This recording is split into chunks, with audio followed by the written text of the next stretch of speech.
L'opinion de Nicolas Bétou. Nicolas, je vous voyais hocher un peu la tête sur Danny Elfman. La collection est infinie, on n'aurait pas le temps de tout vous passer ce matin.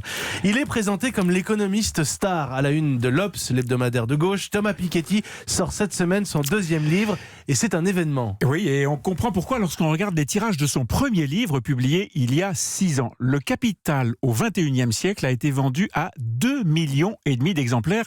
Un chiffre faramineux pour un ouvrage qui est loin d'être un roman de gare. 1000 pages, tellement intenses qu'un chercheur américain a pu s'amuser à calculer que sur la liseuse d'Amazon, par exemple, seuls 3% des acheteurs étaient allés au-delà de la page 30.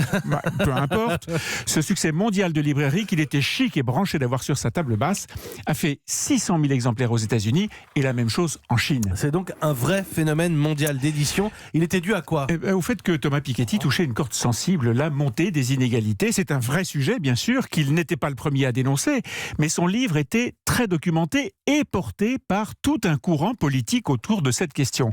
Aux États-Unis, par exemple, il a été en phase avec le regain d'une gauche radicale très critique sur le capitalisme et ses excès. Et puis en France, il a bénéficié de sa participation à la campagne de Benoît Hamon en 2017. Il était donc dans la lumière. Et la lumière, il y revient. Est-ce que son second livre est aussi ambitieux ? Oh, beaucoup plus. Il le dit lui-même, sa réflexion a progressé et il propose désormais ses solutions pour lutter contre les inégalités. Il est temps, explique-t-il dans les bonnes feuilles qui ont été publiées, il est temps de dépasser le capitalisme et accrochez-vous, c'est même d'un grand remplacement du capitalisme dont rêve Thomas Piketty. Son credo, le capitalisme social et temporaire. Social parce que son objectif est de limiter le montant des biens qu'une même personne a le droit de détenir. Par quel moyen ? L'impôt, bien sûr. Oui. Un impôt annuel sur le patrimoine, payable dès 200 000 euros de fortune, enfin si l'on peut dire, qui monte très vite à 5, puis 10, puis 60% au-dessus de 200 millions et 90% à partir de 2 milliards.